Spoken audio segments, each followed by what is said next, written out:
So this is going to be the most exciting panel we've ever been to.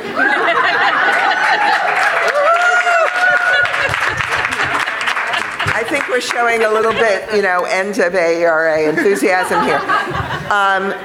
This is a cast of thousands, but what a cast. So it's the best panel going. Just getting us seated was an excitement in itself. For the last 3 years, Teachers College at Columbia University, our faculty and our students from 6 different departments have been working together to construct a research-based vision of professional development for educators working in schools with racially and ethnically diverse student populations. These individuals are all well-known researchers and educators and are working on a wide array of cutting-edge issues related to race and education. And the group, an interdisciplinary group, was struck by how much they learned from one another during the Institute about different, formerly disconnected areas of educational research. And, of course, by the enthusiasm of all the participants. The first institute was held in the summer of 2016 with about 130 attendees, the majority of whom were K-12 educators. The feedback about the mind-blowing experience, which you're about to experience as well, was so great that they held it again in July 2017, and the second one had 400 participants from 20 U.S. states and 3 countries. 37% of them were teachers, 25% educational administrators, 13% graduate students. And across those institutes, several research-based themes emerged, and they're going to be the focus of our discussion for today. Theme 1, why reimagining? Why must we reimagine education in the 21st century? What racial and cultural literacy mean? Theme 2. Theme 3, equity pedagogy, and theme 4, culturally sustaining leadership. Each of these themes were explored through plenary sessions featuring the faculty and other nationally known speakers, including our 2 discussants here today, Vanessa Siddle-Walker and Django Paris. The goal was to provide a research-based rationale for helping educators rethink and retool their pedagogy in a new era of public education in which white, non-Hispanic students were no longer the majority, and white norms about intelligence and ability should be decentered. I'm going to show you a short video about the Reimagining Institute.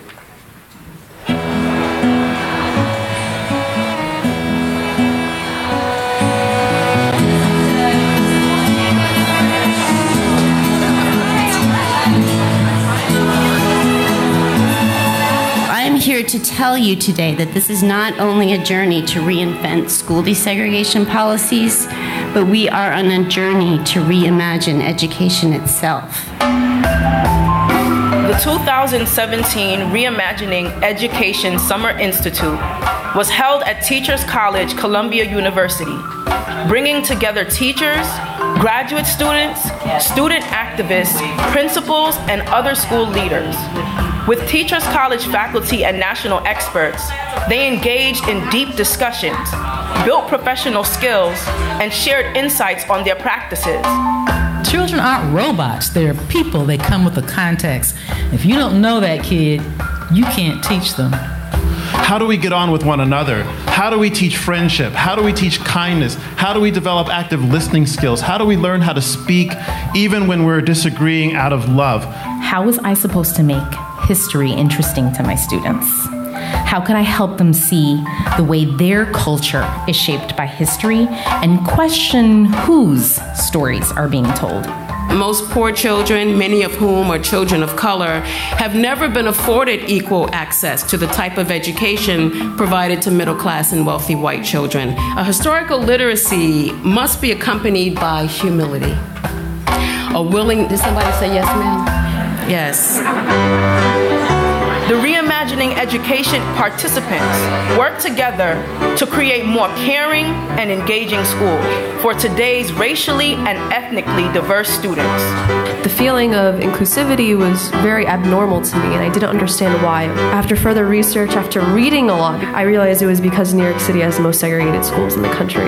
Taking up the charge of fighting for a better and more equitable world is a call for each and every one of us to set our pedagogies on fire. Step the hell out of what you've been doing to go find a connection somewhere where you're scared to go. Go into that space and identify something that makes you uncomfortable and you're going to utilize as an anchor for your pedagogy. What a treat this has been all week. We hope you will join us next summer.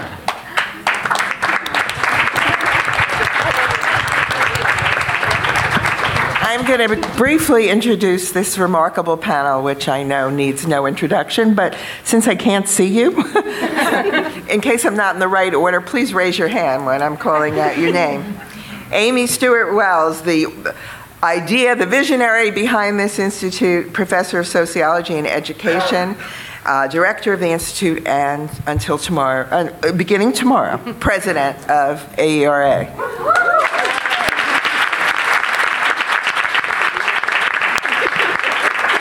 Felicia Moore-Mensah, Associate Dean and Professor of Science Education. Jamila Lyascott, Associate Professor in the Department of Student Development at the University of Massachusetts Amherst. Yolanda Celia-Ruiz, Associate Professor of English Education and co-director of our Racial Literacy Roundtables, co-founder of the Civic Participation Project. Deetra Price-Dennis, Assistant Professor of Elementary and Inclusive Education and creator of Digital Learning in the K-8 classroom. Laura Smith, Associate Professor of Psychology and Education, co-founder of the Civic Participation Project at everybody's a teacher's college unless mentioned. Christopher Emden, Associate Professor of Science Education and Director of Science Education at the Center for Health Equity and Urban Science Education. Michelle Knight-Manuel, Associate Dean and Professor in the Department of Curriculum and Teaching and Mariana Soto Manning, Associate Professor of Early Childhood Education, Founding Director of the Center for Innovation in Teaching, Education, and Development. Erica Walker, Professor of Mathematics and Education and Director of the Institute for Urban and Minority Education. Mark Anthony Gooden, Christian Johnson Endeavor Professor of Education Leadership, Director of the Endeavor Leadership Initiative and Program Director of the Summer Principals Academy, and Sonia Douglas Horsford, Associate Professor of Education Leadership and Co-Director of the Urban Education Leaders Program at Teachers College.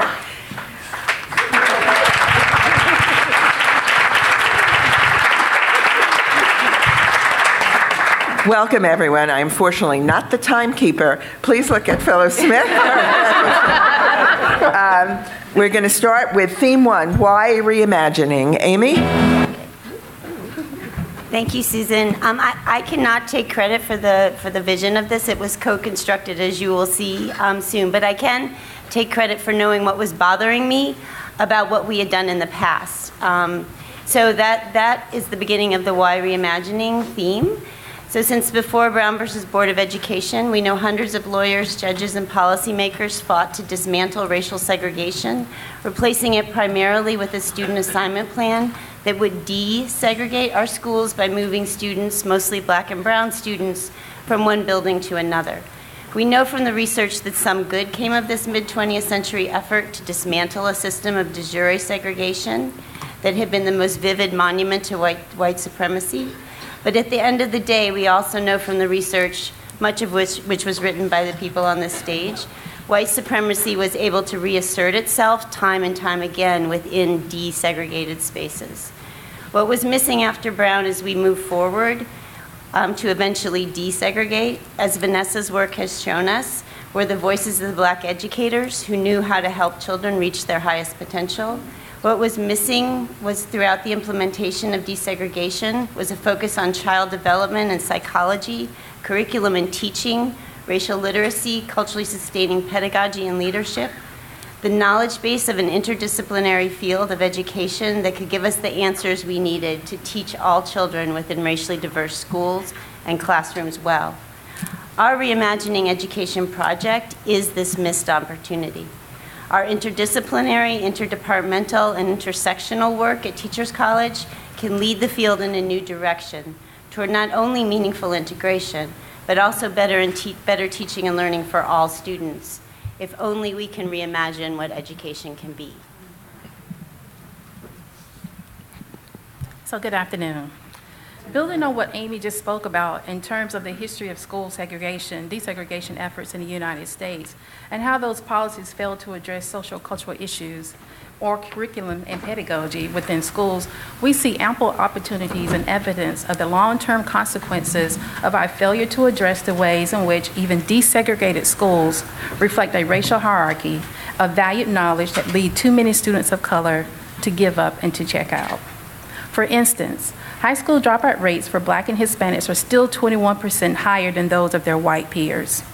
The Black-white college completion gap is 14%, and the Hispanic-white gap is 21%. At the same time, we are educating a generation of students of all backgrounds who lack the racial and cultural literacy they need to strive in a global society. The riot by white supremacists in Charlottesville, Virginia, this past summer is one manifestation of that failure. Today, we have a new opportunity to learn of our past, to rethink the ways in which we have restructured schools and learning opportunities for young people, and to frame our racial, ethnic, and cultural diversity as an asset in our fields. As the demographics of our country change, and urban and suburban and even rural neighborhoods are changing and becoming more diverse, we have a second chance at desegregation by focusing on the experiences of students, inviting marginalized communities into our schools so that we can reimagine education for them all. In 2013, for the first time, there were more babies of color in the United States than white non-Hispanic babies. In September 2014, for the first time, the white non-Hispanic public school population in the US dropped below 50%. Meanwhile, suburbs are becoming more racially diverse as more Blacks, Latinos, and Asians are migrate or immigrate out of urban neighborhoods that whites are reclaiming through gentrification, making them increasingly more expensive. For Blacks, Latinas, and Asians, and other ethnic and racial groups now represent more than a third of Long Island's population compared to 16% in 1990. Additionally, in the last 5 years, 24 of the 50 largest cities in the United States experienced rapid increases in racial ethnic populations. This demographic change, as well as this metro migration pattern, are created unstable pockets of de facto diverse neighborhoods and schools. If we do not reimagine education in these spaces, they too will become more separate and unequal. We began our Reimagining Education Summer Institute to help educators reimagine how they might think about issues of racial diversity within their curriculum and their pedagogy.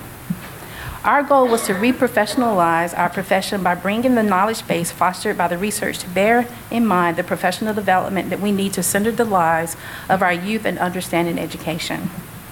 So I'd just like to share with you some quotes from the Reimagining Conference from teachers that were part of this process. So one teacher said, "So wonderful to see and to hear from real teachers engaging in this work and seeing the connection between theory and practice."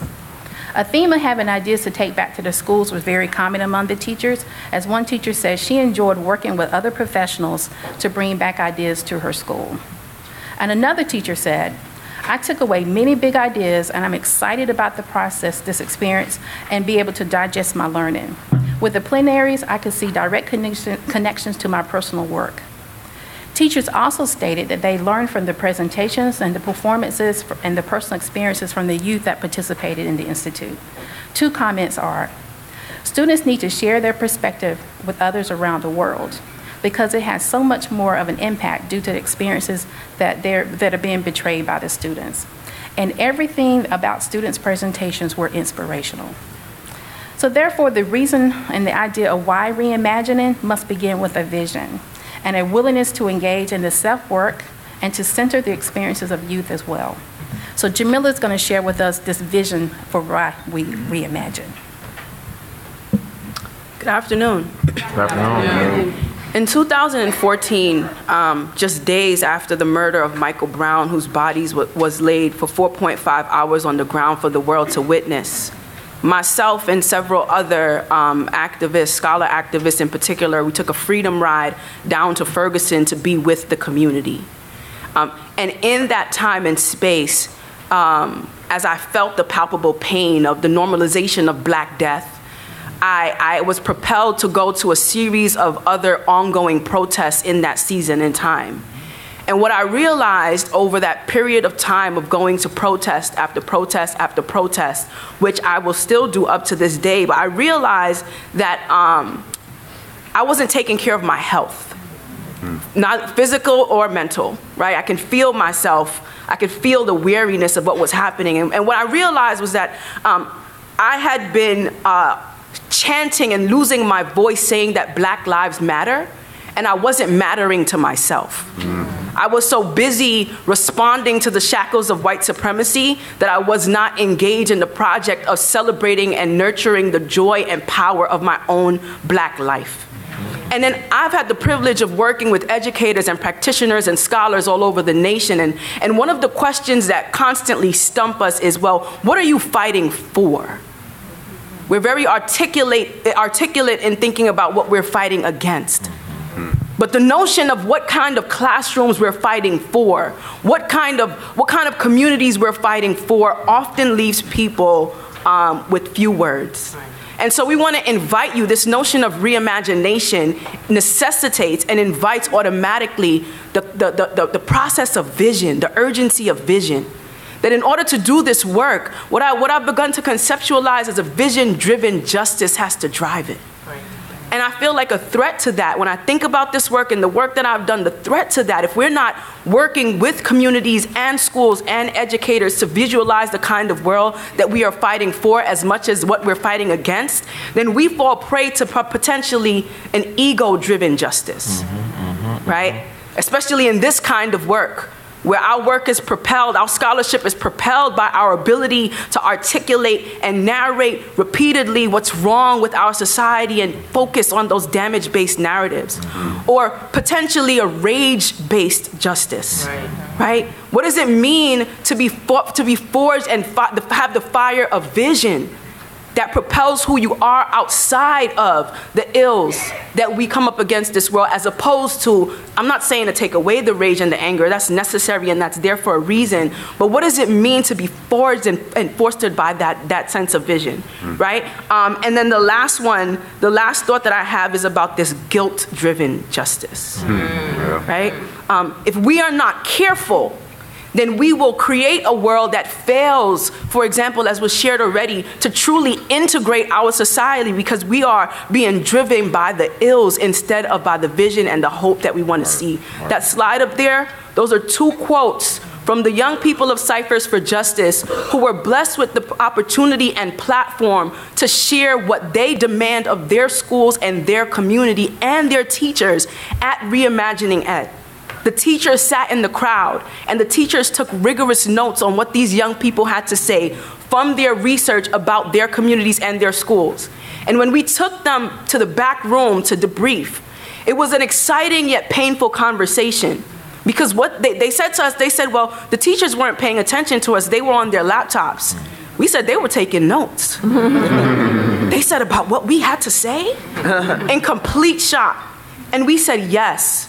About what you had to say. And these are the quotes that came out of that conversation.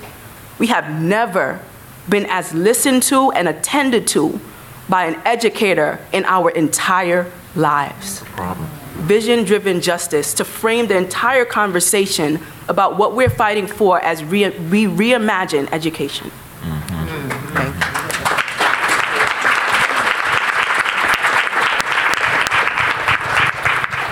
you. Theme 2. Racial and cultural literacy. Oh, yes, thank you. Good afternoon. I am pleased to briefly mention the area that my colleagues and I, my sisters, Laura Smith and Deetra Price Dennis, will take up during this year's Reimagining Education Institute, Racial and Cultural Literacies. We come to this work with an understanding that in order to reimagine how race plays out in education, we must first recognize that we are not colorblind, and that we must strive to develop racial and cultural literacies that enable us to see how race shapes our personal experiences and our professional practice. We have come to understand through years of research and personal experience that our goal should be to teach ourselves, the pre-service and end-service teachers we work with, and by extension, the children that they serve, to counter inequality related to race and certain cultural orientations. We are racialized cultural beings. Teachers and students bring their whole selves to school. So to that end, during this year's Reimagining Education, we will focus on 3 areas. The first is to define, bless you. The first is to define racial and cultural literacies. We ask ourselves and our participants, what is racial literacy and how does it intersect with other literacies in schools? Cultural literacies, historical literacies, digital literacies, for example. Second, we investigate the potential of racial and cultural literacies to help us reimagine K-12 education in a pursuit to humanize our schools and to develop teachers as interrupters of the status quo that often exists in schools and is damaging to both teachers and students alike. And third, we deliberately bridge theory and practice by asking, what does it look like to delve into an archaeology of the self and discover where these issues of racism and classism, homophobia, and other isms that disrupt equity in schools, what does it look like? How does it live within us? We're asking, how can we hack children's literature, deconstruct it for the images that are damaging and absent, and reconstruct it by centering the lives of the students we serve with their lived experiences. We want to investigate the power of digital storytelling and rediscover the age-old practice of paying attention to the stories that lives tell, and use that as a guide to make change in our lives and in the life of schools. And finally, we wish to engage in the creation of visual representations of our racial, cultural, and historical stories. So there will be a plenary session that Laura, Dietra, and we will focus on racial cultural literacies, but with the intersection of class. That's Laura's area of expertise. We look at the triple mark of race, culture, and class, and how it exists in the lives of students who are most marginalized by racist, classist, and culturally biased systems in our society, and how this impacts the teaching and learning process for students and teachers. And we have engaged in our own reimagining of what a TC course can look like. And Dietra and I have created a course that will connect to the plenary called A Seat at the Table, Exploring Black Girl Literacies. The 4-day institute brings together educators from across the country to rethink policy, pedagogy, and practice for a more racial, ethnically, and socioeconomically diverse student body. But this course in particular invites participants to apply these concepts toward developing a more complete vision of the identity that Black girls create for themselves and the literacies and practices needed to best teach them. It emphasizes the importance of having Black girls be the negotiators of their experiences in the classroom and share power in an educational system that has historically and in contemporary times rendered them powerless and described them to be less worthy of robust educational experiences. We will explore beliefs, practices, and policies about Black girls by reviewing historical and contemporary scholarship that center their lives and their experiences. We are excited, we are reimagining, and we're glad that you're here to know about it. Thank you.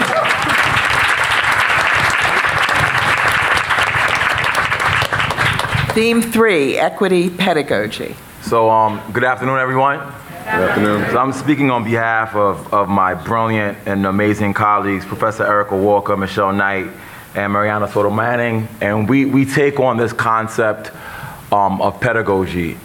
You know, we all fundamentally believe that one of the most dangerous things that you can do to an educator or aspiring educator is awaken their criticality, make them aware of the injustices in the world, you know, put them in a classroom and give them textbooks and materials and ideas and make them just really aware of injustice and then not arm them with pedagogy. If you do all of that and you don't have the tools to be able to really enact practice, then sometimes it's probably better off giving them the script to follow.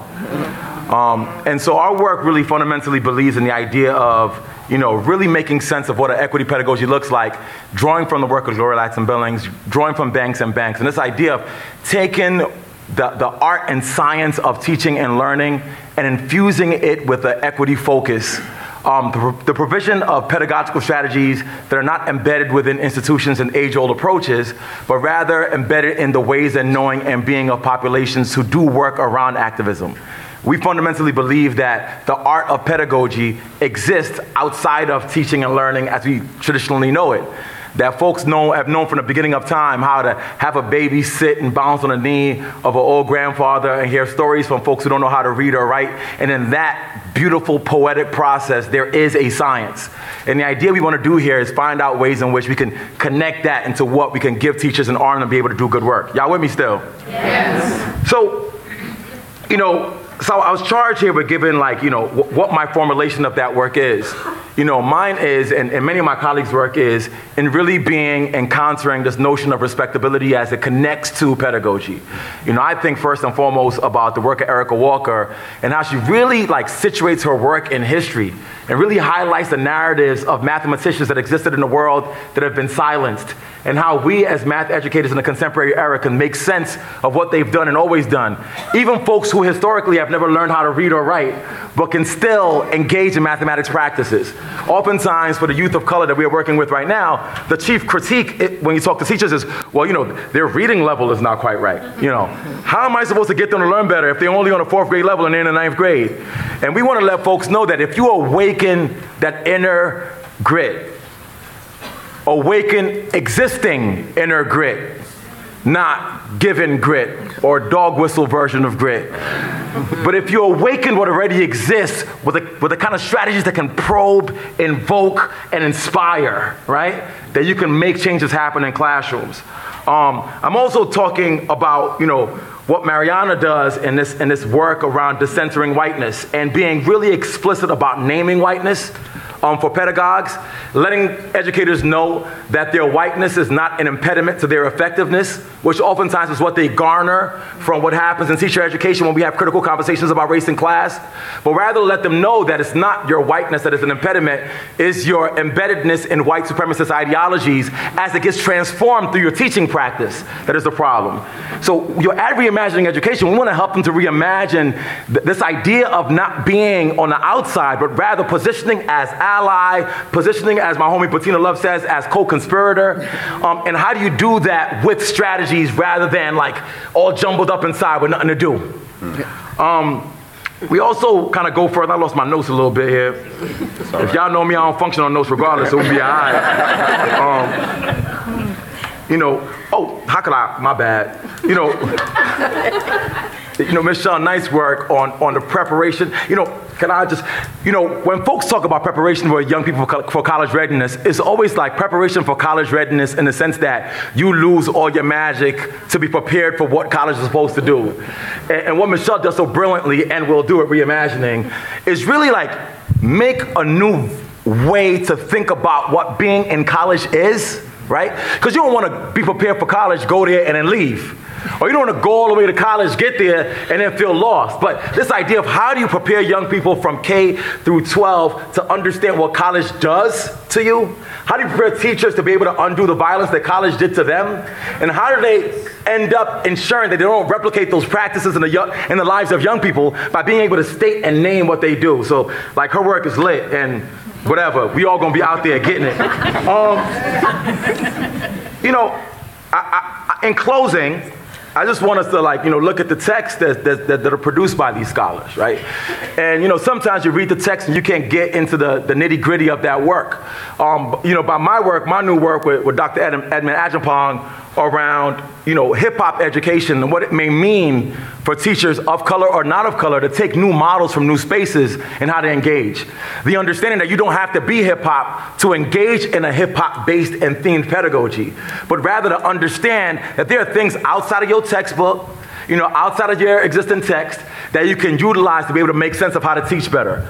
Erica's work on building mathematics learning communities, and that forward by Bob Moses is super, super lit as well, just for the record. By the way, also the notion that describing pedagogical practices as super lit is in itself a revolutionary act, and the use of non-academic discourse in previously sanitized spaces is in itself a pedagogical strategy. And how do you arm teachers to be able to hold on to what those things are in their worlds while still maintaining academic rigor in their practice is what we're trying to get done out here. So reimagining college readiness with pedagogical strategies, creating communities, knowing that communities exist outside of educational spaces, but reimagining and re-envisioning what community can look like, and then reframing what it means to be, see, sometimes you want to define culturally relevant without naming what's culturally irrelevant. Y'all, that's some Pentecostal pedagogy. Which will we share at the event. And Jamila so brilliantly, she always does this, she always gives me goosebumps, so previously articulated is like, we can't get so caught up in like what we fighting against to not imagine okay, name it, own it, and then reimagine what you can do to address it. And then here's what happens, that the stressors, right, that make you just shrink down into yourself, they oftentimes are a function of your inability to have a core value system of what you want to get done. And I think when teachers know that they are armed with the appropriate pedagogical strategies, that they have the tools, they have the lenses, they have the sensibilities overall, then we know what we're fighting for, and we can reimagine a more just approach to pedagogical practice. Thank you.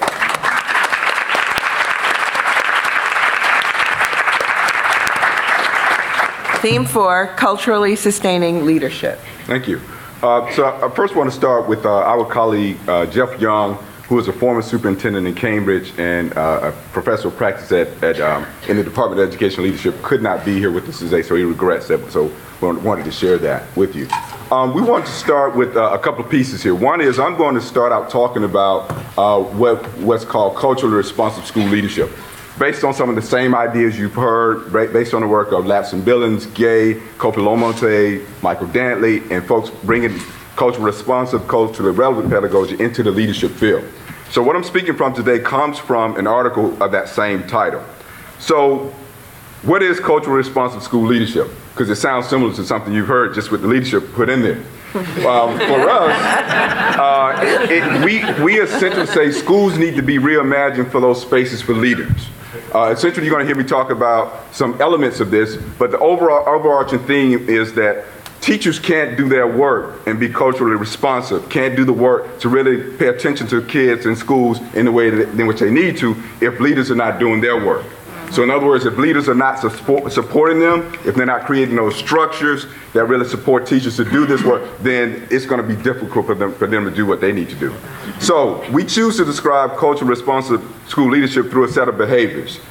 Those practices and actions, mannerisms, policies, and discourses that influence the school climate, school culture, teacher efficacy, which is what I was just referring to, and ultimately student outcomes. We got to get back to and help leaders remember it's about those results. And I say student outcomes, that's just not narrowed to test taking. If you have leaders who are only focused on that, that's an incomplete story, okay? So when we move from that, we did a research of the literature and wanted to find out what are those things that really address the cultural needs of students, parents, and teachers. Broadly speaking, that whole community focus that's in there that you've heard. Schools are places that sit within community. We really got to divorce people from that thought that schools are these islands, and we go to them and work as teachers and leaders, and then we leave the community, and we don't really engage with the community. So essentially, culturally responsive school leaders develop and support school staff and promote a climate that makes the whole school welcoming, inclusive, and accepting of minoritized students. So you may say, what are minoritized students? We should talk about that.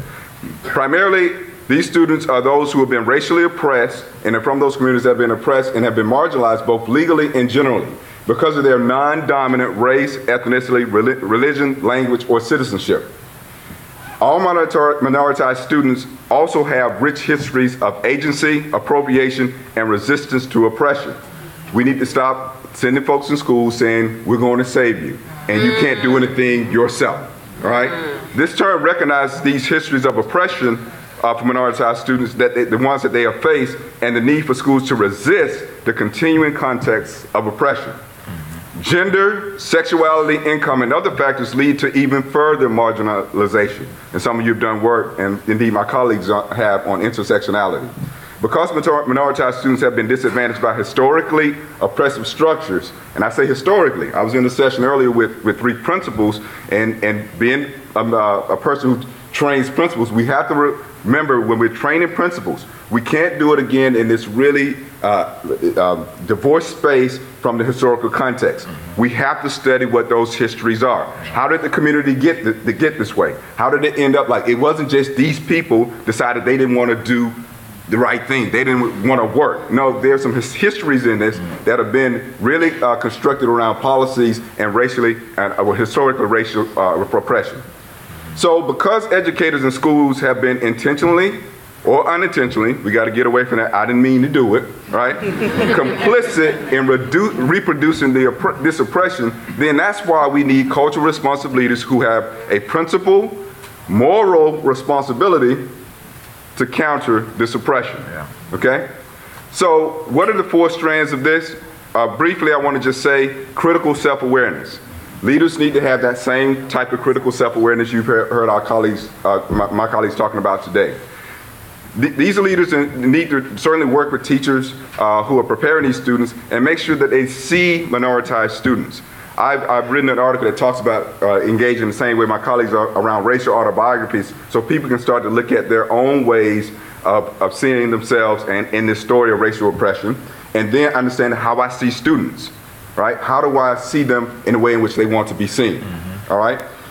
Culturally responsive school leadership and school environments that encompass the minoritized experiences and not minimize it, not bring it in from a deficit perspective. What is the knowledge that they bring into the space? Once again, leaders are needed to support that space. And then culturally responsive school leadership leaders also need to be about community advocacy.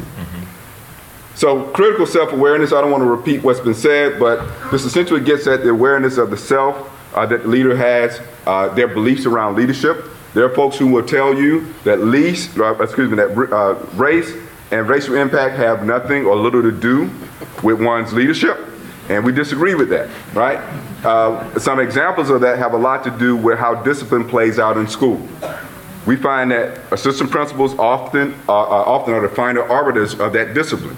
And if they do that in a racially neutral, colorblind way, they fail to see this phenomenon called disproportionality, right? So they have to have some awareness of who they are when they come to this space. A great way, again, to get into the critical consciousness is to start with a racial autobiography. So what about the how in this work? We find that a good leadership preparation program really must address race and culture. There are some programs in the country that don't have any courses on equity, don't have any courses on diversity, and then they have leaders come out, and then when it comes up, a racial issue comes in the school, and the leader's like, I don't know how to deal with that, right? You ask a lot of leaders, why is it that you have African American and Latino boys sitting in the office consistently? That is definitely built upon or has a lot to do with race. When I think about the work of Vanessa Sitter Walker talking about Ulysses Bias as a principal who had an awareness, who was courageous, and historically he understood that working in the segregated spaces didn't mean he couldn't be impactful and effective as a leader. So we got to get away from, they made me do this, or they said I had to focus on the test. Leaders also have agency. You have a way to run your school that can support students. You have a way that you can support parents. So we really try to push back against that space in dealing with culturally responsive school leadership. So teacher preparation, just one note on that, the school leader must articulate a vision that supports the development and sustaining a culturally responsive teaching. We're not here to certainly come in and penalize teachers. This is about getting them the right kind of professional development to address these issues. Right, giving them the right kind of development that really helps them develop and move the needle along in terms of having that awareness. We know our teacher prep programs are really trying and working hard to address that, but the reality is there are still a number of teacher prep programs that really don't address these issues. And what are we going to do when people come out and start to teach in the school, okay? Inclusive environments. As I said earlier, This is the ability of the leader to leverage resources to identify and foster a culturally affirming school environment. That's also paramount. Such leaders would also seek to challenge and support teachers who fall into these familiar patterns of supporting disproportionality in colorblind ways. So finally, engaging students and parents in the community context is important. So for example, the ability of the school leader to understand, address, and even advocate for community-based issues. Just a real quick story, just working with one principal in a school who went in and reorganized the school around how can we use the school building in the day to support students, but in the evenings he wanted to use the school to support parents. That wasn't always popular, so he said, well, we can have GED courses here, we can have additional classes, we can have professors in the community come in and really work with the community. But that happened because the principal started to advocate in a way that was culturally responsible. What are the needs of the community, and how do we use this structure that becomes ours, a part of our community, to support their development? All right, I'll move on to my colleague, Professor Horst. Okay, thank you. This is good, isn't it? Yes. So I'm going to talk about, again, kind of how we prepare education leaders and the knowledge that I think is really important for them to be able to do their work. In order to enact the culturally responsive leadership, as my colleague Mark Gooden described, education leaders must be racially and culturally literate. And they must also be equipped with the strategies necessary to support their teachers to create and sustain a culture that allows them to engage the work that will improve teaching and learning in racially diverse schools. It's also important, I think, for education leaders to have a solid awareness and understanding of the problem we are trying to solve. How do we come to understand the problem of racial segregation and injustice in schools?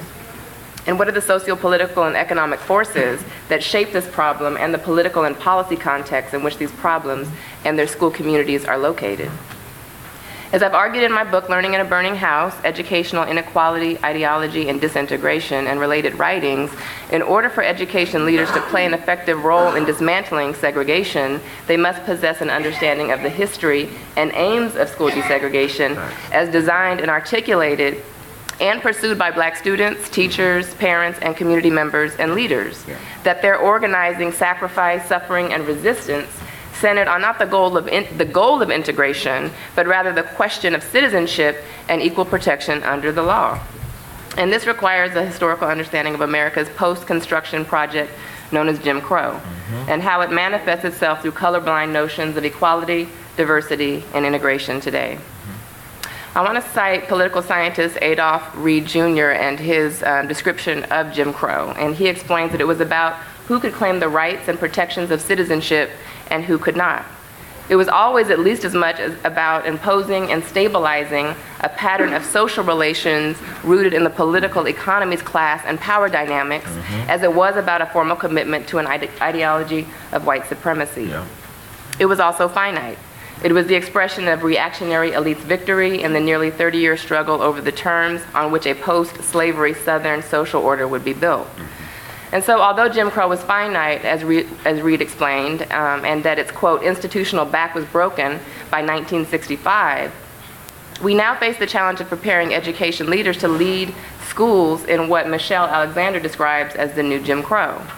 As she explained, before the civil rights movement ended, quote, the seeds of the new system of control were planted, and a new race-neutral language was developed for appealing to old racist sentiments. A language accompanied by a political movement that succeeded in putting the vast majority of Blacks back in their place. And so in preparing education leaders, we must equip them with this historical knowledge, as the study of segregation and desegregation really requires us to be honest about the cause of segregation. And that includes the decisions of white parents, families, policy actors, and the ideologies that support and sustain it in our schools, classrooms, and academic discourses.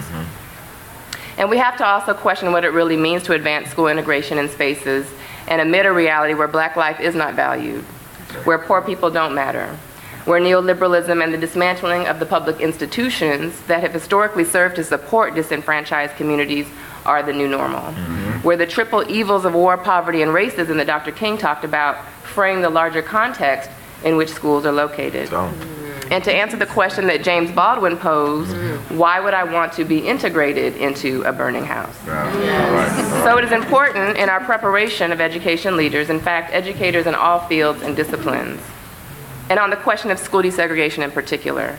That Black knowledge claims, perspectives, and experiences are reflected in the curriculum, the research literature, and our professional development. We have to make sure that we're including all of this in what we continue to put in front of aspiring and practicing school and district leaders. And that the absence of such perspectives in this work limits our ability to really understand the problem that we have been working to solve, the problem that Norman Rockwell's painting suggests is the problem that we all live with. And that we can't really engage in culturally responsive or sustaining leadership practices without recognizing and integrating the epistemologies, perspectives, and values of those who have suffered at the hands of Jim Crow, both old and new. And so if we're going to make any progress on the original aims of desegregation as researchers and as education leaders, which were to ensure that Black students were recognized as citizens with full rights and protections granted by the Constitution and equal protection under the law, we must ask ourselves as researchers if we are asking the right questions and begin the work of desegregating the research on school desegregation. Because in order for education leaders and researchers to reimagine education, we must first be racially and culturally literate, culturally responsive, and willing to learn from the emancipatory leadership practices engaged by Black education leaders pre and post Brown, so that we know exactly where we want our reimagining to take us. I was just handing you the mic so you could drop it.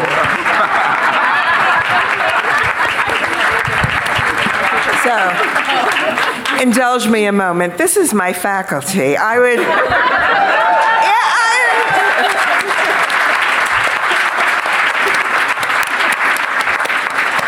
we'll include you too, Jamila.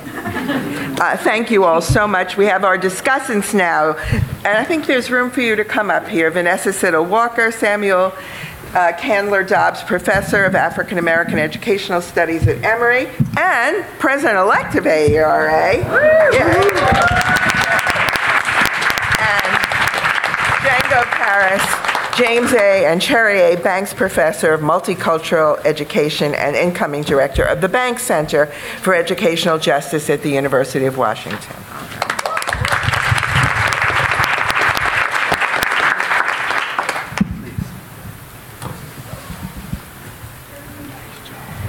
When I go to Teachers College, I am always struck by the pictures of old Black educators on the wall. And I am reminded not only of the work that I do, but perhaps something of the sacred trust, right? That these people came to Teachers College and then they went back into the South and they tried to figure out how to make education better. It's in that context that you can imagine how actually really excited I was last summer to be a part of the Reimagining Education space. I think you probably you heard a lot of their content. What I'd like to do is lift it beyond just the content to the energy and what it means if I connect what I saw with the pictures of those old Black educators that are on the wall. The little bit that you heard about energy, you probably saw when they started echoing each other and having what we would call church. Right? They started on the end, right, to capture a little bit and give you a sense of what it was like to be in that space.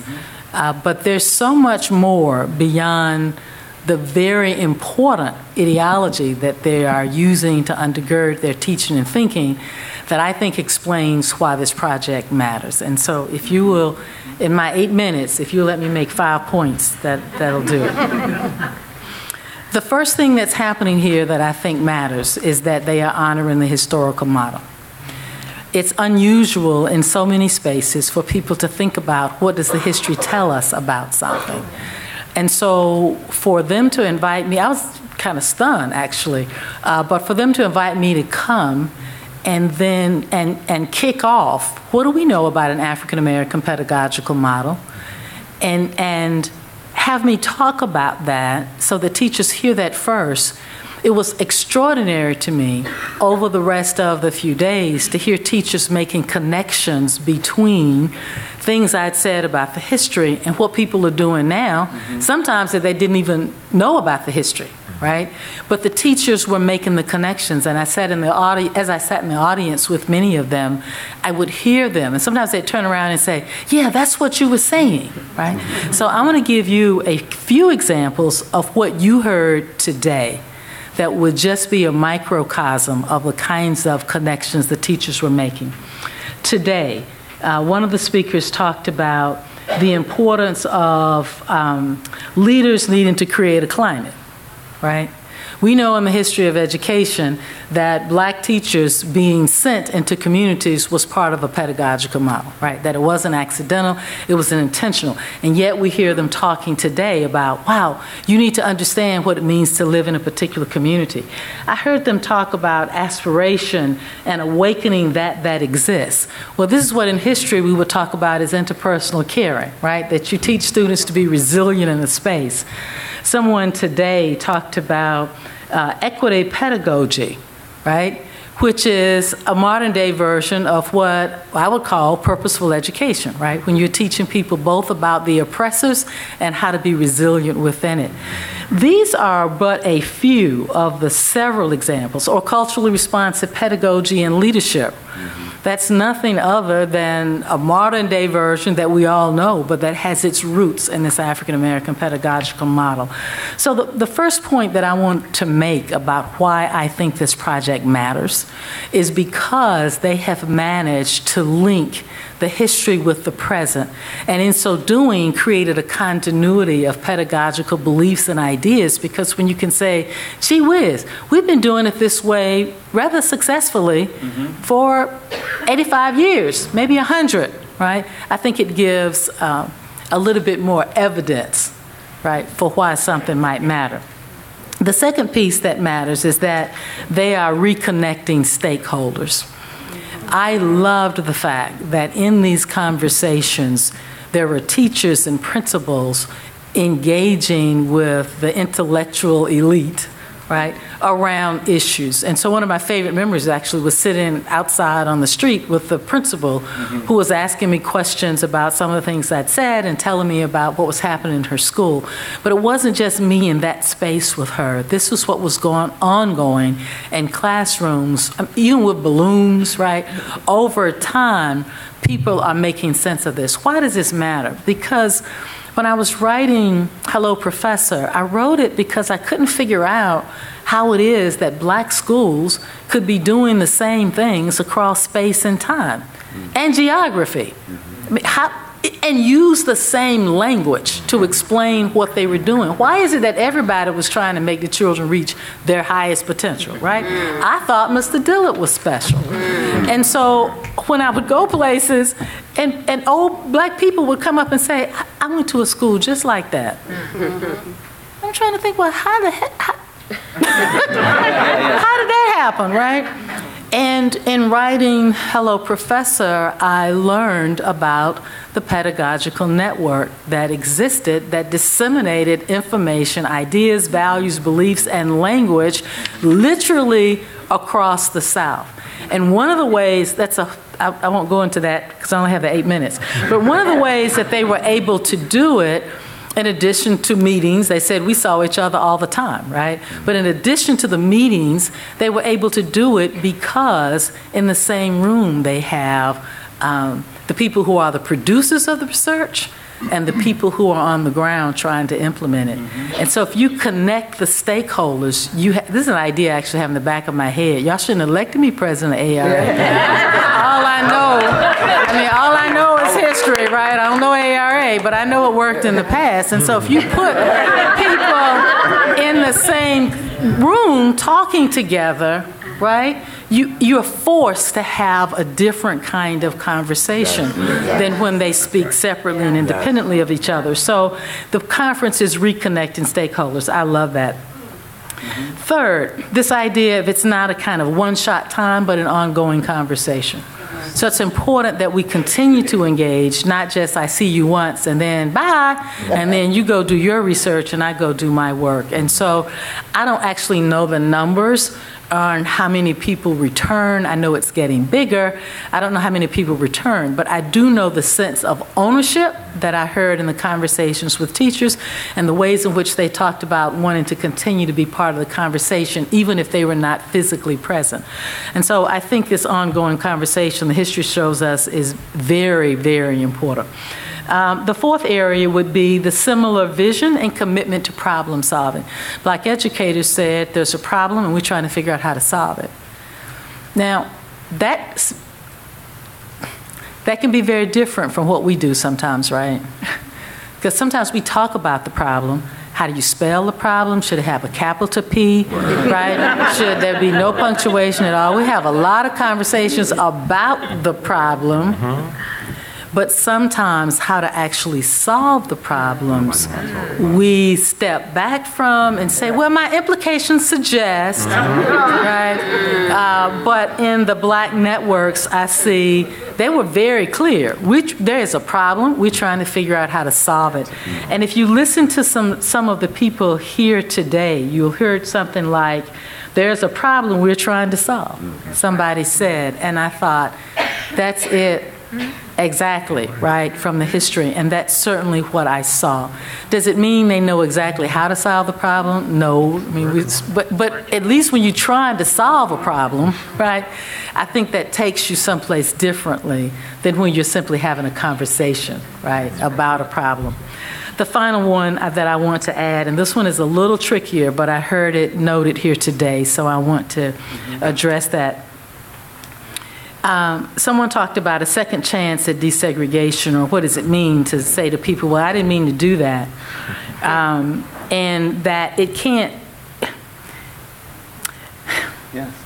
All right. This is what I want to say. The problems were intentionally created, right? And you were moving that way with the conversation. This is the last work that was very difficult for me to write, The Lost Education of Horace Tate, because it's a sad story. And the idea that there was what I have come to call a desegregation compromise that allowed the voices of Black teachers and leaders and communities to be intentionally silenced at a time that they were howling as loudly as they could. They were silenced so that a decision that was designed to help Black children could be reconfigured to serve the interests of white children, right? So when you have the federal government, so there's intentionality here. When HEW, when the federal government shifts gears, and NEA shifts gears, and the NAACP, with whom they've had coalitions quietly, shifts gears, you wind up with a place where you have a language of inclusivity, while at the same time you have practices that are designed to demean, destroy education for Black children. And these educators said this in real time. In real time. They tried to call attention to, you are approving plans that allow Southern educators to maintain control. And these are the same people who mistreated the children before, right? So you can't do it like this and allow it to succeed. I think anytime that we talk about what's happening with the children, we've got to put the intentionality into the context, because these children, a generation, are the victims of a plan to be sure they would have no voice. Now, does it mean that my generation succeeded? Yeah, we did. But we also started out in segregated schools, right? And when the doors opened up, we didn't need anybody to tell us you can be somebody, right? They told us that we were 5. So you open the doors and people roll through it. But what happens to a generation that starts, what happens to the Northern children?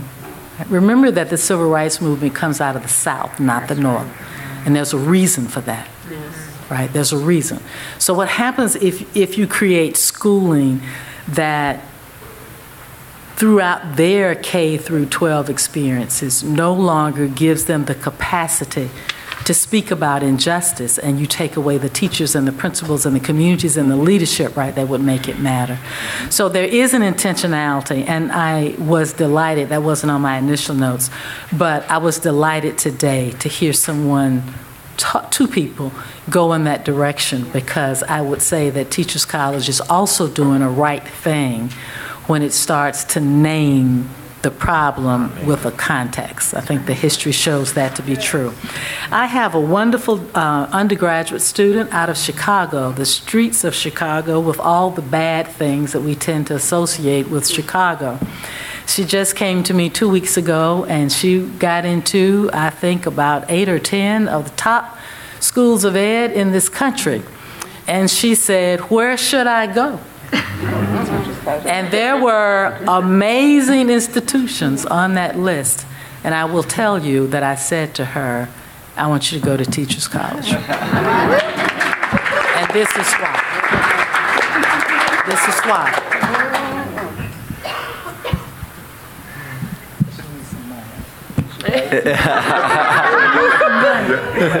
That should have been on the mic. That's not a donation. Well, she needs some money. Her name is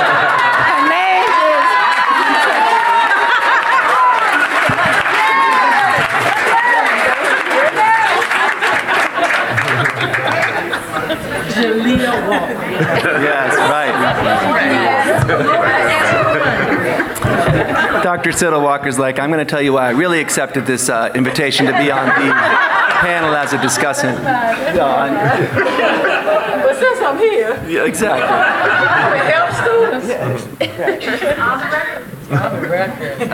Greetings, everybody. Grateful to be here with you all, gathered on Lenape homelands. And I'm really grateful for this opportunity to just say a few words that maybe can be hopeful to this extraordinary collective that I got to join last year. I remember actually, Amy, when I think we like Zoomed or Skyped or something, and I was on sabbatical in Jamaica, where my father was born and raised in Kingston, and sometimes people are like, "You were on sabbatical on the beach," and I was like, "You've never been to Kingston, have you?" I was working with colleagues at the University of West Indies, Mona, but I remember having that conversation. I was like, "Yeah, I could come out and give a talk. I'll be out in New York City in the summer," and she's also, "You'll be giving a workshop." Also, there'll be, and so just to echo that sense that it really was a gathering of youth as well, right? Limaris and Jamila had young people come through, and there were young people in the mix, and so I think that was really important to what happened there. It was an exchange, and I was really grateful to reimagine. And I know in your talk there, Vanessa, you were talking about reclaiming. And so thinking about what we mean when we're talking about reimagining, reclaiming and revitalizing as well. And that this is part of this long tradition of work to get free through education. And I was also very grateful for the historical anchoring when I think you had mentioned, Amy, in that initial conversation, that Vanessa Siddle Walker would be there, and so many of us learn and draw from so much of your work. And I was thinking, just as you were talking now, about maybe it was the 2012 or 2013 Brown lecture that you delivered, and that idea that of what the project of so-called integration has been. It's always been a one-way assimilate into whiteness or fail enterprise.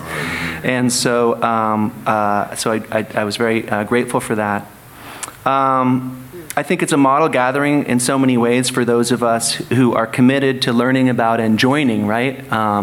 Not simply, the idea of forging or creating, but joining and continuing projects of educational justice and liberation. I know for myself, being asked to reimagine and to share some ideas in a workshop on reimagining helped me think about all education as happening in movement spaces, and I was linking up in the what I shared there, particularly with things that that we learned when we were out in solidarity at Standing Rock with the teachers and educators of the Miniwachoni Nakichizi Waiawa, the Defenders of the Water School. I was also thinking of the teaching and learning context, and I was grateful, Jamila, to hear you talk about your time building with folks on the ground on the front lines in Ferguson. You know, so I was also sharing there about things I've learned about teaching and learning in the context of Black Lives Matter actions and the larger movement for Black lives. And so, you know, thinking about, again, all education as being part of movement spaces, and I think, you know, the work that we're hearing today, what's going to happen again this summer, understands itself, because it understands itself as historical, as being connected, and really part of social movements, of ongoing social movements, right? Always, of course, on indigenous land. And so I think one thing that I'm thinking about as I think about this necessary work and something I might offer, it's hard to think about what you might offer after, you know, sitting with this kind of an extraordinary group, is that, that indigenous scholars and educators are a fundamental part of the next iterations of this necessary work, right? And not in you know, an extractive settler way, as Eve Tuck was sharing this morning in a session, that indigenous ways are sometimes included or read through the settler gaze. But in terms, but thinking about, if we're thinking about, you know, Black people and Black education, if we're thinking about educational justice and liberation, right, we have to understand it in the context of settler colonialism, white supremacy, and the connection of stolen land, stolen labor, and stolen lives. And so I'm hopeful that this work and all of our work can engage that in the right ways in relationship. And so I would say that I think too often when we're given the opportunity to reimagine, or somebody asks us a question like that, we stay in the status quo ground of diversity and inclusion, access and integration, and this group is not doing that, and so I'm very grateful. And all of those other projects are always filtered through the white gaze, filtered through what Tuck and Yang, Eve Tuck and Wayne Yang call the settler colonial gaze.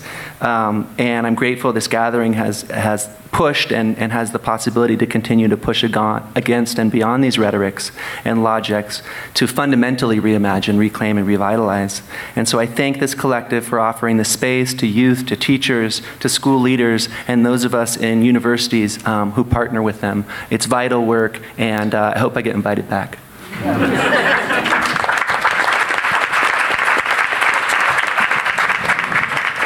Thank you. It's now your turn. Question or a comment? I think we have to surrender a mic to put one there. And please say who you are and where you're from when you speak. So the mic is in the center. We actually have time for discussion. With this many speakers, please use it.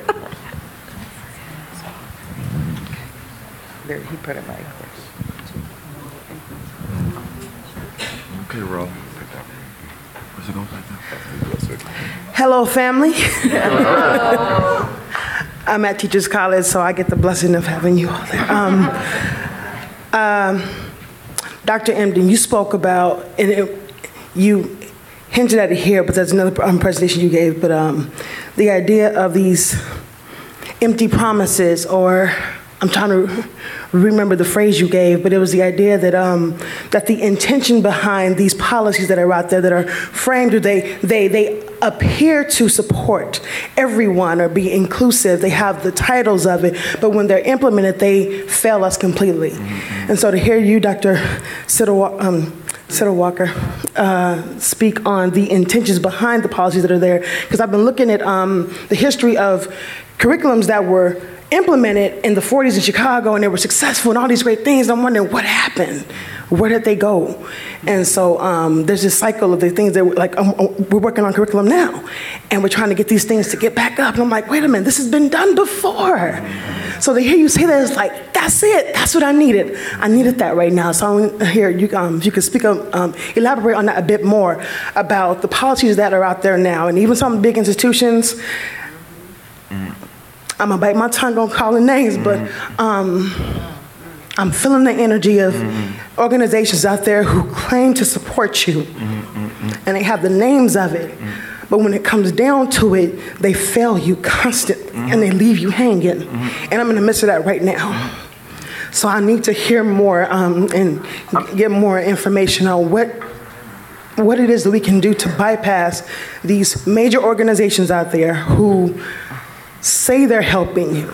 They put you out there in the beginning, and as soon as you get started and they see things going good, they drop you. This is a powerful question, and I think, you know, what I was trying to get at in that conversation was that, and it's an age-old adage, right? Is that, you know, part of the function of a system of oppression is to adopt the language of revolution while engaging in practices that run counter to it. That's right. And if you lack the criticality to be able to see through how language doesn't match action and practice, then its intention is to lull you into the comfort of the language of familiarity until a point where it shifts your core identity by the roles it places you in. So, you know, the consistent enactment of a particular role will shift your core over time. So the work I was saying is that if we collectively are more critical about, you know, you know what? Beyond a theory, there's a song I love, right? So if you ever go to the club, and this joint still bump till today, it's like 10 years old, but the hook is, there's a hater in the house, if you see him, point him out. You ever heard that before? I think it's that. You know what I mean? Like sometimes you get into a space and your intuition got to kick in. Part of the nature of the system also is to rob folks of their intuition. So we talk about evidence-based practice, but there are multiple forms of evidence. One of my big homies told me, you know, what about evidence what about intuitive evidence? Right? In an evidence-based discourse space, there's no avenue to be able to talk about the intuition that comes from experiences of being in spaces where you've been consistently demonized. And so when you go into an academic space and the spider senses is tingling, they no rubric to measure your spidey senses. So you have to enter into the space with a certain awareness of, and people oftentimes work with me, like I get critiqued all the time, like, why are you so hood? And I say, I need to be hood. I need to be more hood than I would be in my hood in a space that's denying me of my hoodness, so that I can have my radars up enough to be able to call forth the intuition that there's no language to be able to call forth in these spaces. So I think it's about activating the intuition by reclaiming authenticity. And then also, if a hater in the house and you see him, point him out. You can't be fearful of practices that you know is not right to do, because the function of your being silent about it is being complicit. And then complicity over time actually equates to you becoming a part of that system.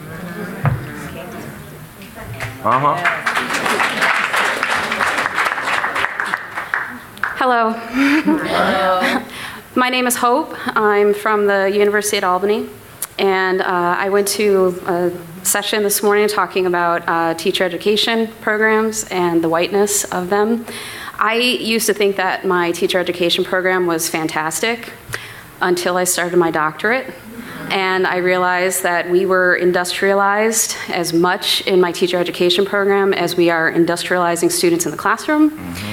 And so I understand that teachers can be like robotic and like ants following state standards.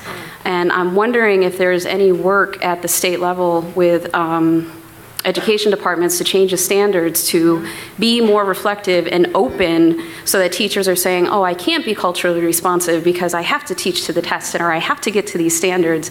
I'm wondering if you are doing any work at the state level to release the standards a little bit, or to be more inclusive, so that those robotic teachers that don't know any better can start to learn and teach better. Thank you. So we actually spoke a little bit about this morning, but I think that part of what you were talking about has to do with how venture philanthropy has crept into universities and really made it so that teachers have been framed as technicians and not the intellectuals that they are. And we need to reclaim what it means to engage in practice, and we need to move away from simplistic and disempowering definitions of practice. And to do that, we really have have to denounce those ties between purportedly university-based programs and venture philanthropy that just wants to continue to create a system of resegregation that's very much based on a system that we know all too well. New York City being the most segregated school system in the country. So I have been working with the State Department. Actually, Django was part of a commission. We're developing a culturally relevant framework for the state, really bringing together, Gloria Ladson-Billings was part of it, David Kirkland, different people, but Alfredo Artiles, really thinking about how do we denounce and dismantle disproportionality? How is it that we work together and we worked with the state to identify a segregation index, and schools are going to now have segregation indexes, so that it's not about the test scores, because the test scores measure certain things and they're really epistemologically Eurocentric. How is it that we denounce that a street right across from each other, that one is 99% African American and the other one is 100% white, pretty much? So we're starting by really working with the state to make this data really public, so that everyone can see under what conditions is achievement being framed. So in addition to that, we have worked to develop this vision of culturally relevant framework, and part of the work has been to tell the State Department of Ed, you need to develop a plan too. Because a lot of what is perhaps purported is not coming to reality. But I think that part of this whole system, so the next step will be towards standards. I think that there is a conflation, and we've talked about this quite a bit, between having high standards and we must have high standards. I mean, there are so much medical research that shows that infants in African countries have crawled and sat much before American countries or North American countries, but no one seems to know that. We hide the brilliance of the black child, and we need to recognize. So we have to have high standards and we have to have high support. At the same time, it doesn't come at standardization, especially not standardization that pushes a white pedagogical agenda. So we have to remain vigilant, especially as these investments creep into teacher education programs, and continue to recognize that we don't know it all, and be humble, and bring community members, teachers, administrators around the table to develop a better tomorrow, to reimagine what is. The Deputy Commissioner of New York State was here this morning, and she said, why can't we change the rules? We made them. We must. Thank you. If I may add, and Michelle may want to speak to this, for the past 6 years, I've personally been involved, and Michelle has as well, with working with the New York City Department of Education through Young Men's Initiative, My Brother's Keeper. New York State was the only state that received some of the money from the Obama administration, and some of us are on that blue ribbon panel. But Michelle brought to our attention about a month ago that the state has actually created a position, Director of Culturally Responsive Education. We also work with principals, and there's principals, some of their requirements have to involve culturally responsive education as they do their QSRs for their schools. The new chancellor in New York City is coming in, and there are specific diversity initiatives that are attached to the school's AYP. But Michelle, I know you've been doing that work for about 5 years as well. Yeah. And I want to say, like, the New York City Department of Ed has also begun to add items on their climate survey that the parents, students, and teachers are taking that are about being culturally responsive in the environment. So although it's taken 5 to 6 years to make it happen, just even seeing a few questions begin to appear means that people are paying attention, that we need to be addressing these issues at the school-wide level. I also want to add that these changes take time, and that they need to happen on multiple fronts. And so we all need to be in the conversation together. If we wait for our scholarship and larger structures to shift, it'll be another 5 to 6 years. And so we all need to be engaging with our policymakers and having these conversations as a collective community. One other thing I'd also add is that we also need to work with teachers to look for fractures in the curriculum that they currently have. So if they are stuck with the curriculum now, instead of waiting 4 or 5 years for things to change, what can they do now? So I think that's also part of our work too, to really start thinking about where are the fractures in the curriculum that you have now to work with. I think we have another question. Hi, good afternoon. I'm Christina. I obviously stand here humbly before all of you because each of you have played a role in who I am as a scholar. DC has shaped me in a lot of ways. That's given me a lot of strength and wisdom. That being said, now that I'm finished with TC and going back to my community, I live in Queens and I live in NYCHA, I live in public housing. I think about my experience at TC and I wonder how much I could have done to actually engage the NYCHA community, particularly right across the street in Grant Houses. I think about what I could have done to not just engage, but center the families, the youth, and the leaders that already are in the Harlem community. Hopefully I can participate in Reimagining Education, we'll see. But I question what can we do, not only families and communities, but what can we do to actually support the Black and brown teachers that are in Harlem that don't have the PD budget to actually come and participate at TC sessions. I mean, I know I've been blessed to participate in a lot of great spaces at TC, but I know a lot of teachers in my own community that don't have access to it and get to engage in the conversations that have been so meaningful to who I am as a scholar and as a teacher and a human being. Yeah. Anybody, do you want to say anything? I have to say, I know Christina, and I know where the question comes from, and I know why that was such a powerful question for her to ask. But I could just look down in this way, and just looking across, I seen, we do it on our. I want to say it this way, on our own in our work. That work stay getting done. I think sometimes the outward and public-facing narratives about the internal work that we do oftentimes doesn't get identified, and perhaps we could think about how we do it more with a coalition. But I'm looking, I seen babies hanging out with Felicia.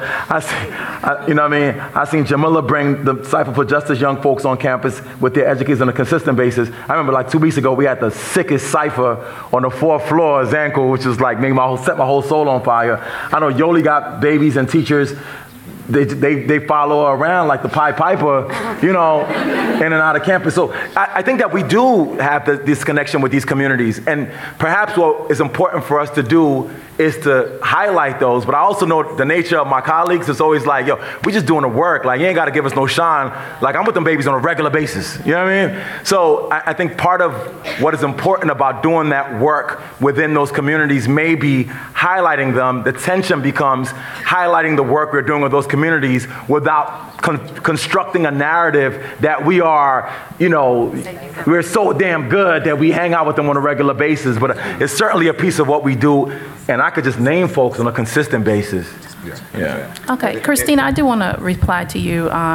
So we have had in the past, there is a 2-for-1, I guess for teachers that are in New York City who want to attend. So we do have some, the scholarships for them to be able to attend. And also last year for the first time, I did a session with the teachers around teacher leadership. And in that particular section, it was a challenge. Teachers that were interested wanted to be able to think about how can they take what they've learned from the Institute back to their own schools to be able to benefit those who could not come. So I think for the next one, we were probably going to try to think a little bit more purposely about how can we broaden the outreach of teachers being able to participate in what they can get out of the Institute. But there are some things that we have been thinking about. This is the 3rd iteration of this Institute. So feedback like that is going to be very helpful as we continue to move on. Yeah, I'd also add that we've been having conversations about creating webinars that could be for free for teachers to access, Twitter chats, they could also follow up the webinars, so different ways to connect with people outside of the space once the Institute is over. I think we're also trying to explore a digital version of the Institute in the very early stages. Yeah, we are also, I wasn't sure how much we could say about that, because it's still in the process. We're hoping to create a digital. Amy, please jump in here. So we're also developing an online certificate to be able to reach people after they leave the Institute that would consist of 3 courses, one in the fall, one in the spring, and a capstone that would happen in summer A. So there are lots of ways that we're trying to think about leveraging technology to reach teachers and administrators who would also like to stay engaged with the faculty. And so all these courses have been taught by an designed by an interdisciplinary team and will be taught by the faculty that are on the stage along with other folks. So after you leave the Institute, we are still able to reach you and talk with you and connect with you and build with you. Last question. Oh dear.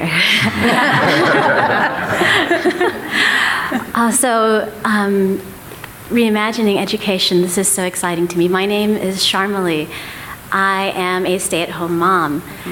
I do have degrees, but they don't serve me. They sort of serve me. But as a parent of a New York City school, elementary school student, I live in a district that is one of the most segregated districts in New York City.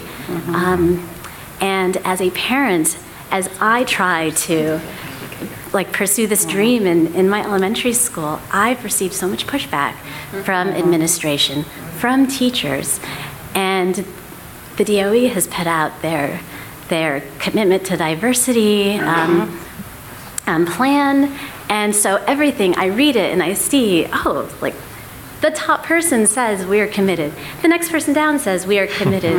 You're all saying we are committed, and now here I am, and everyone turns the other way. Everyone, I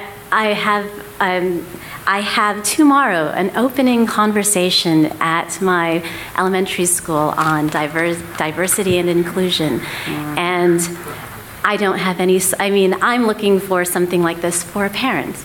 I don't have any support on how do I approach this. And in terms of integrating and creating a diverse school, the challenge that I'm encountering just in our district are the parents. The parents are the enemies of the whole policy. So you have everything here, but that one piece, they're fighting it tooth and nail. So can you tell me what you envisioned for someone like me who would be, what could I do? Would I be allowed to attend? Can the history say something just for a quick moment, just as context? So one of the things that's extraordinary about these networks that African American educators were able to create, right? So the systems look like white systems, but they function in completely different ways, right, in terms of norms and outcomes and beliefs and values. And so you see them create a system that works top-down pedagogically, making sure teachers and principals know the information that's coming out of higher ed, and that works bottom-up in terms of advocacy. It's the same structures, but it works in different ways. But what's important for you to understand, it won't fix tomorrow, but is that the same people who created these top-down, bottom-up structures simultaneously created parental structures that modeled their structures. It's called the National Congress of Colored Parents, right? And in that space, there were the conversations going back and forth that allowed the advocacy to happen because parents knew what they needed to go advocate before the board with and things that teachers couldn't necessarily say or a principal. So it allowed those parents to be out front, the pit bull. They can't fire you, right? Who's going to fire you, right? But you're armed with the data that you need, right, to make the petitions. And when I think about the dismantling of the structures, I think not just about what we lost in terms of pedagogy, and we did, and what we lost in terms of advocacy, and we clearly did, but I also think about what we lost in terms of the ability to work interconnectedly with the community and pass information back and forth. They even met on the same day at the same time just to make sure speakers could go back and forth between and among the groups, and so you have shared people going back and forth. And again, that doesn't answer your question for now. I just want to put that context on the table. Yeah, I could say a word about now, as in this summer. Although we're also waiting for Vanessa to come back to help us develop this in the next summer. But we are doing... I heard it told Amy I'm going to be on a boat when y'all do this. Told you that. I know. But we do have a special price also for parents, and we're also holding some after-hour sessions around parent organizing. So that, and it's not just about, a lot of the parents in New York City are good at trying to advocate at a political level, but also racial literacy for parents would be very important. And that's right. And and raising children in a racially diverse context, and what does that mean for all parents, and working together. We're going to have a workshop on parent circles, so there's a lot at the Institute for Parents, so stay in touch. That's I will. Yes. And also, in closing, I just want to acknowledge there are many people here in this room who've made this institute possible, including Philip Smith, our Associate Director.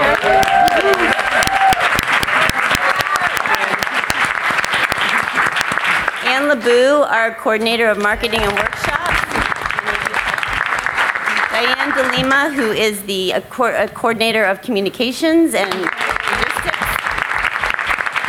We have Jontel White and Charlene Henderson, who are in charge of the pool party dialogue sessions. There's several other doctoral students here who've led pool parties and been integral. Lauren Fox has been key to all of our room assignments and keeping us moving forward and developing pool party curriculum.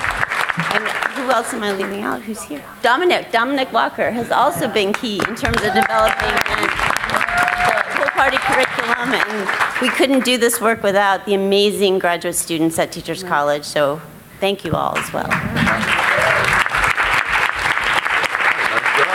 Thank you. Thank you, everybody. We will see you this summer at the Reimagining Institute.